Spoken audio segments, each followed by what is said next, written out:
Is it time for economic sanctions to be imposed on Israel? We've reached a point where there is an apparent ceasefire in the conflict between Israel and Iran, although how long it will last is anybody's guess. And attention is returning to what is happening in Gaza, where day in, day out, we are seeing signs of the consequence of Netanyahu's genocide. And let's not beat around the bush here. That is what is happening. The Israeli government, not the people of Israel, the Israeli government is pursuing genocide in Gaza, and people are dying as a result. People's homes are being deliberately destroyed. Hospitals are being bombed. Entire communities are being wiped out. It's been admitted that this is a policy of eradicating the people of Palestine from Gaza, and that is absolutely contrary to international law. There is nothing that permits this behavior, and there hasn't been since Israel went into Gaza in October 2023. And yet, UK policy remains unchanged, despite well over 50,000 people in Gaza dying directly or indirectly as a consequence of what is happening. The time has therefore come to look at alternative courses of action that might tackle the Israeli government and bring pressure to bear on it to change its policy. Sanctions are one of those things, but they're not being properly discussed. Sanctions are a peaceful tool to demand accountability from a government.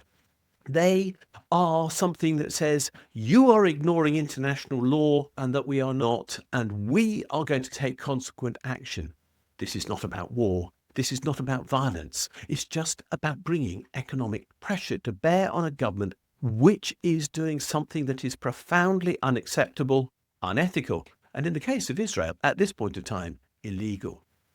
That's why economic sanctions exist. And remember, they have worked. The economic sanctions on South Africa radically changed the whole perception of that country during the apartheid era, to the point where, of course, Nelson Mandela walked out of prison and reform happened.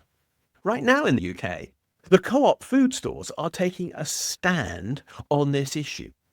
The co-op movement has voted to actually impose sanctions on Israel, and not just on Israel. They have also looked at imposing sanctions on other countries, Russia, Iran, and Syria. They are imposing bans on the products that are coming from those countries because they're saying their actions are ethically unacceptable. But this has triggered political outrage. Priti Patel, on behalf of the Conservative Party, has called this student politics. Labour MPs, some of them, have called it divisive. And why? They're saying we shouldn't disrupt the status quo. We shouldn't challenge business as usual. We should, therefore, in their opinion, very obviously, be complicit with genocide. But when homes are being bombed and children are dying, and we see that on our television, my suggestion is that inaction is not a choice. And as a member of the co-op movement, and I am, I support what it's doing. We should not be neutral, because being neutral, as Priti Patel and some Labour MPs are demanding, is in itself, of course, adopting a political position. It is one that protects and condones the aggressor, and it abandons the victims. So, we know that we need to take action. And let's be honest, the UK as a whole has taken many actions with regard to sanctions in the past. Russia is currently sanctioned massively and appropriately with regard to its actions in Ukraine. Iran and Syria have been sanctioned and appropriately and without hesitation. But apparently, we cannot sanction Israel, despite its decades of occupation of territory, which is not its own, and now, during the catastrophe in Gaza, nothing is happening there. We shouldn't be selective in our approach. Sanctions must not depend on who your allies are. If wrongdoing is seen, and there is wrongdoing by Israel in Gaza, then Israel must be subject to sanctions, even if they harm the ordinary people of Israel, because that's the precise point that they bring.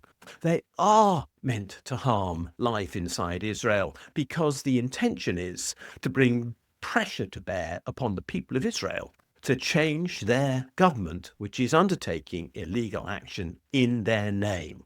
Now, there's nothing anti-Semitic in what I am saying. I would say the same with regard to Iran, and I will. I will say the same with regard to Russia. This is not an issue that has anything to do with Israel being a state which has got a Jewish government. It's to do with the fact that human beings are imposing misery and genocide on other human beings, and there's nothing more to it than that. So stop all the nonsense about this being an attack on Israel and its Jewishness. This is an attack on human beings, and I oppose the abuse of human rights, which is what is happening.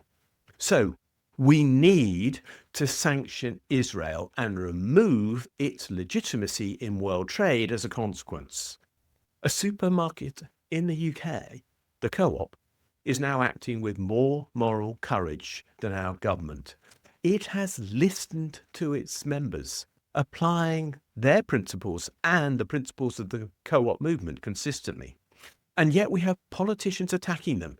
And that really does make those politicians look cowardly. But it also calls out the rest of the UK supermarkets. Why aren't they intending to take action as well? No one pretends that sanctions are a magic cure for anything. They're not. But they send a signal.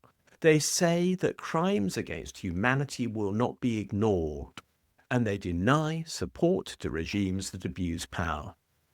When bombs are still falling and there are no red lines that are being enforced with regard to the abuse of human rights, we have to say that lives matter.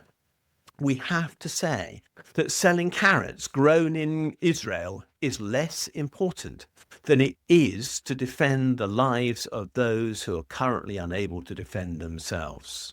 We must take action. Sanctions are not extreme.